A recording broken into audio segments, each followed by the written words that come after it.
Challenger started primarily as a soccer camp coaching company. So back in the 90s, a couple of Brits came out to the US, started running soccer camps, saw that it was a great market to be in, and that basically was the start of what is now Challenger Sports and all its branches.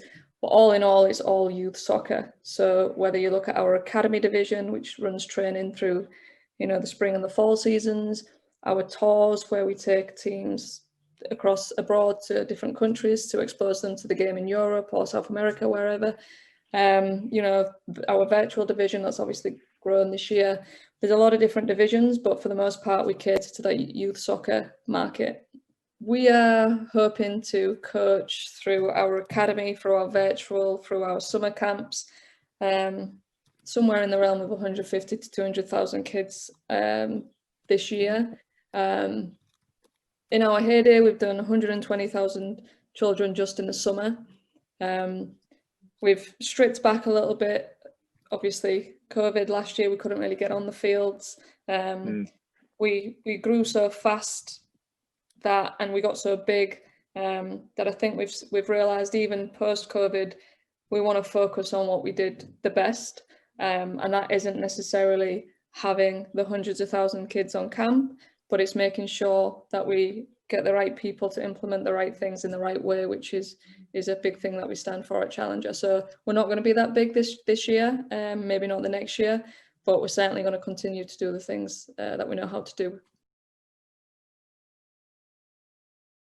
Player education, player development is Challenger Sports. That's what we are. Our play, train, compete methodology is all about that youth player and how we go about developing them. And we can't do that without our family of coaches. So we bring a lot of coaches over from Europe. This year we'll probably do that less so, a lot of US-based staff. But everything we do, we're going to make sure that they're trained in the Challenger way and they're delivering what we expect of them. And so if we don't develop our coaches right, they're not going to develop the players in the way that we expect them to do so. So coach and player education and development is everything what we are.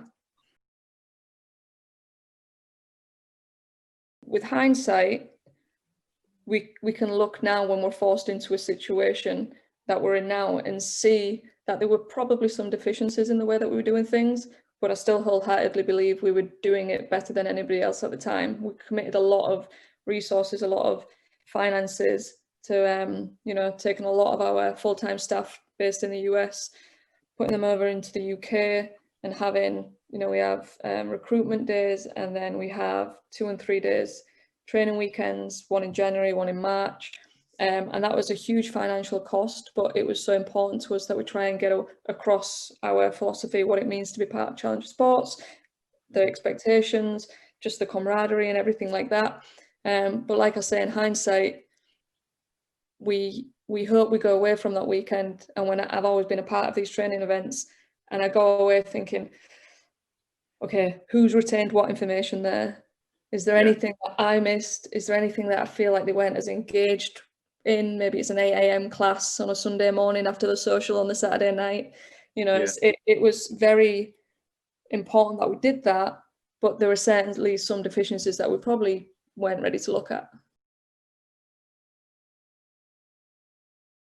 I think when you're such a face-to-face business and then suddenly thinking, well, I can't be with somebody on the field, I can't train my staff in person, or we can't deliver the programs that we've delivered for the last 20, 30 years. It's hard to adjust, but we did so, and I think we did it really well. And we came up with online and virtual content and programs, and we were there for those organizations and the soccer players as much as we possibly could be with the restrictions in place. But again, I go back to, as much as there's a lot of negative things about COVID, obviously, and it's really restricted a lot of things, it's forced people to look at their business and their approach in a new way, and those new ways aren't necessarily bad. They're things that will continue post-COVID. And so, a lot of this virtual training and things, it's going to continue after, God willing,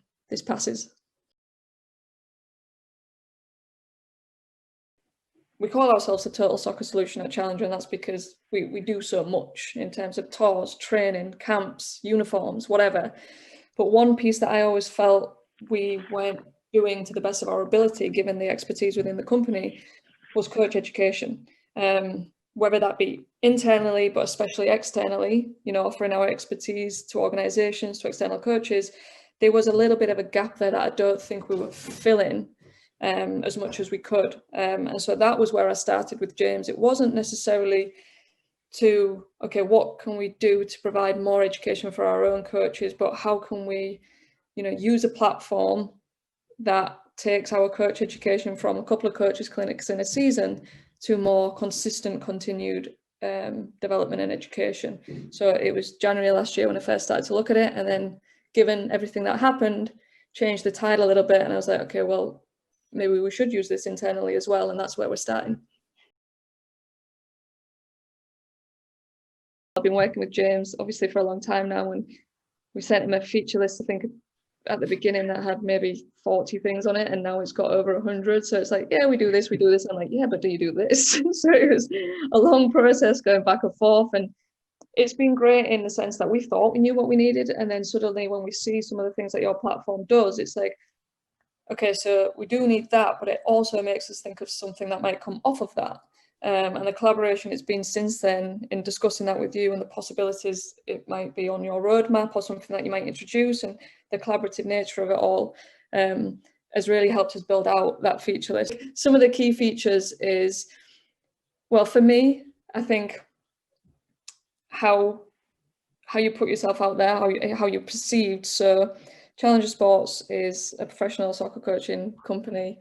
Everything we do, we want to be the best at it, and we can't bring new staff in onto a platform that, you know, there's free resources out there that you can use.